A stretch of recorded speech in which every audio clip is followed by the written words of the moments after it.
Every time I stay at my grandparents' house, I hear someone walking upstairs. It starts at one end of the room, slow, casual steps, then stops right above me. I thought it was the house settling, until the night it came down the stairs. And after what I heard next, I realized something terrifying. Whatever walks up there isn't afraid to come down anymore. I'm 23 now, and I still refuse to go upstairs in that house alone. Not because I don't like the vibe, but because I know what's up there, or what thinks it lives up there. The upstairs has always scared me, even when I was a kid. There's one bedroom in particular, long, narrow, with 2 closets on each side and a bed in the middle. The previous owner's kids once told my grandparents they saw a gorilla crawl out of the closet at night, dance around the room and go back in. Everyone laughed it off. I didn't. Not after what happened later. When I turned 14, my grandparents needed their rooms on the first floor, so they moved me downstairs, directly under that long, narrow room. Exactly under it. The first night I slept there, lights off, house silent, I heard it. Footsteps. Slow, heavy, measured. They started at one end of the room upstairs, moved across the ceiling, and stopped directly above me. I froze. I knew that was a person. You don't mistake footsteps when you've lived in that house your whole life. I went to my grandpa's room. He said, "Old house creaks. Go to sleep." I tried. I really tried. Right when I closed my eyes. But this time, they started from the far end, the opposite direction.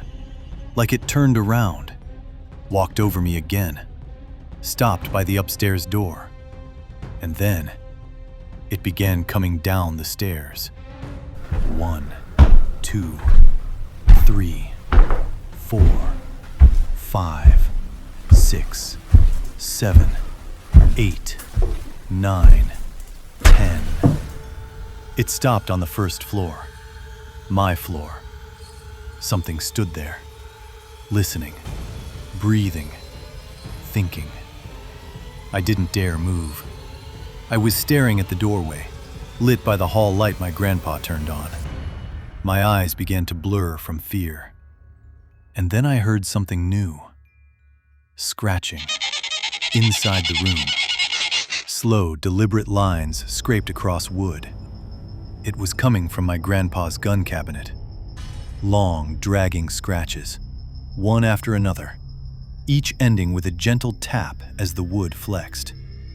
Something was touching the cabinet door, from the outside. I tried to scream. Nothing came out. My throat felt locked. I forced a breath and let out the loudest scream of my life. Within seconds, my grandpa burst in, but the scratching had already stopped. Nothing in the room. No footprints. No explanation. Just me shaking. He didn't believe a word. So I did what any normal, terrified kid would do. I grabbed a sheet, hung it off the bed, and slept under it. Headphones on, back to the door. If something came in, I didn't want to see it. The next morning, I overheard my grandma say, "You know, your cousin woke me up last time she stayed here. She said, 'I hear footsteps.'" Nobody ever told me that before. My blood went cold. That meant it wasn't in my head. Others heard it. I've stayed there countless times as an adult. Same room, same ceiling, same footsteps. Always at night. Always the same pattern. Walk across the upstairs room. Pause above me. Walk back. Never faster, never slower. Like a loop. Like it's pacing. Thinking. Waiting. It hasn't come down the stairs again since that first night.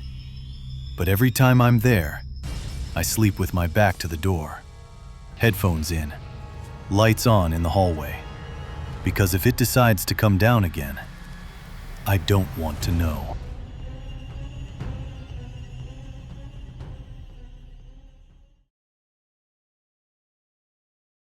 I was standing on the third-floor scaffolding of an old Victorian house, painting the trim around the attic window, when the man inside lifted a gun, pressed it to his head, and pulled the trigger, without breaking eye contact with me.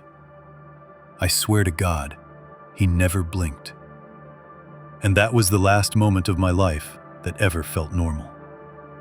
People always ask me why I refuse to work on houses with attic windows. The truth is, what happened when I was 17, on a cold, gray afternoon in a quiet neighborhood in Pennsylvania. My uncle painted houses for a living. I helped him for extra cash. Easy work, good money, nothing scary about it. At least, that's what I used to think. It was late fall, one of those weird, warm days where the air still cuts through your clothes. My uncle had a job to finish, an old Victorian house at the edge of a quiet town. The owners were a polite, older couple. The husband was a writer. The wife handled the calls. She said her husband couldn't focus because the scaffolding outside his attic window kept distracting him. We thought nothing of it. We just needed to finish the back of the house. My uncle asked if I was scared of heights. I lied and said no. So I got the attic level, the third floor. That was my mistake. I climbed the metal scaffolding with a can of paint swinging behind me, boots scraping cold steel, wind humming through the crossbars. When I reached the top plank, I set down the paint and took a breath. Everything felt still, too still. Gray sky, no wind, no birds. Just the house, towering over me like it was holding its breath. I dipped the brush, turned toward the siding, and the attic window was right there, in my direct line of sight. Oval-shaped, old glass, slightly fogged. Behind it, dim yellow light. Someone was in there. I didn't think much of it. People watched us work all the time. But when I lifted my brush and looked again, he was standing inches from the glass. The husband. I recognized him from earlier, but something was wrong. His face had no expression. Not blank, empty. Like someone had carved out everything human and left skin behind. He didn't flinch when I made eye contact. He didn't nod. He didn't look confused about me being up there. He just stared at me, like I wasn't a person, just an object he was studying. A chill crawled up my back. I tried to play it cool and smiled awkwardly. He didn't smile back. He didn't do anything. Until he did. I saw his hand move, slow, mechanical, bringing something up into view. A pistol. And before I could even react, he pressed the barrel to his temple, still staring at me, still perfectly expressionless. And then, bang! He shot himself. Blood sprayed the inside of the glass. His body dropped out of frame. And I stepped backward in pure shock. But I forgot where the scaffolding ended. I fell. I remember the sky flipping upside down, the paint cans spinning. My scream caught in my throat. Then, impact. A bush broke my fall. I was lucky. Ankle shattered, shoulder dislocated, but alive. My uncle came running, yelling my name. Behind him, the wife ran out the back door, hysterical, screaming that her husband was just taking a break and wasn't supposed to be disturbed. But she already knew. Something in her eyes said she knew exactly what happened. Police came. Tape went up. I sat in an ambulance repeating the same words. He looked at me. He watched me. He didn't blink. Officers found the gun, the study, the chair he died in. But they also found notes on his desk, pages and pages of his writing. Most of it was nonsense, chaotic, paranoid rambling. But one line showed up over and over. The boy in the window. I never met him before that day. So how the hell was I the boy in the window? A week later, after the funeral, the wife moved out, left everything behind, abandoned the house. My uncle's crew never finished the job. The scaffolding still stood there for a while, a skeleton clinging to an empty Victorian. Sometimes, when I drove past it with friends, I swear I saw someone standing in the attic window. Even though the electricity had been shut off, even though nobody lived there, even though the glass was so dusty it shouldn't reflect anything.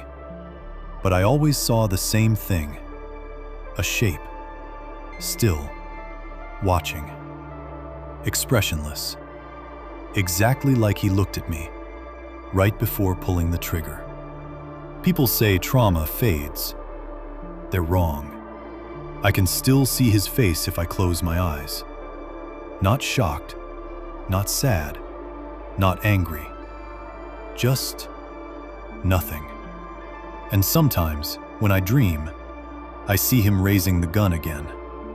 But this time, he isn't looking at me. He's looking past me, at something behind my shoulder. And when I turn around in the dream, I always wake up before I see it. But I feel it, that someone is still watching me. Maybe from a window, maybe from somewhere else, maybe from the same place he was staring at when he died.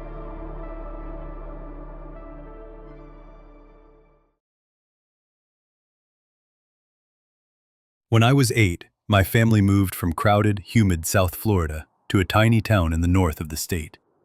The kind of place that feels ripped straight out of a Goosebumps book. Quiet. Too quiet. With woods that look older than the town itself. Strange things happened in that house over the years, but nothing compares to what happened when my sister moved back in. She'd just had a baby. Her husband had been deployed to Afghanistan. She didn't want to raise a newborn alone in a trailer in the woods, so she came back home. At first, it was small things. She complained that the headboard of her bed would slam. Not constantly, just one hard bang every now and then, like someone shoving it. She blamed the old house settling, or maybe her own nerves. Until the night she woke up because someone was tickling her. Light fingers across her ribs. She shot upright, heart pounding. Her baby was asleep beside her. The room was empty. She brushed it off. Sleep paralysis, a dream, whatever. Until the screaming started. One night, out of nowhere, she screamed so loudly my mom bolted out of bed thinking someone broke into the house. When she ran into my sister's room, she froze. The bed, the whole bed, was shaking. Not vibrating, not moving an inch or two. It was jerking up and down, side to side, like a boat in a storm. The mattress was slamming against the frame. My sister was clutching her son, sobbing. My mom grabbed her and pulled her off the bed, both of them stumbling into the hallway. The moment they crossed the doorway, the shaking stopped. Instantly. Not slowed down, not faded, just stopped. Like someone dropped the bed. My mom and sister stood there breathing like they'd run a marathon. But what were they going to do? Move out? Explain this to anyone? They did what people in that house always did. They tried to ignore it. Weeks passed. My sister tried to sleep, tried to act normal, tried to raise her son. Then, one night while nursing him, something grabbed her ponytail. Not lightly. Yanked. Hard enough to pull her head sideways. She screamed, clutched the baby tight, and my mom came running. But instead of panicking, my mom did the strangest thing I've ever seen. She walked into the room, stood in the middle of it, and spoke out loud, like talking to a misbehaving child. Her voice was low, firm, no nonsense. Listen, I know things are different now. There's a baby here. I understand you're curious, but you will not touch them. You can stay. You can watch. You were here before us. but you do not touch my daughter or her child again." The room was silent. Dead silent. My sister swore the air felt like it shifted, warm to cold in seconds. My mom just walked out like nothing happened. And from that night on, it stopped. No shaking, no pulling, no touching. But every now and then, when my sister was alone with her son, she said she still felt someone behind her. Not threatening, just watching. Curious. Exactly like my mom said. My sister eventually moved out when her husband returned. The room stayed empty for a long time. One day, years later, my mom went in to clean it. She found the crib, still tucked in the corner, and the spot on the wall next to it was strangely smooth. Not like someone scrubbed it clean, more like someone rubbed their hand there. Over and over. Quietly. Patiently. Curious about the baby that didn't belong in their house. Thank you for watching. Stay safe and stay curious. Subscribe for more unsettling stories.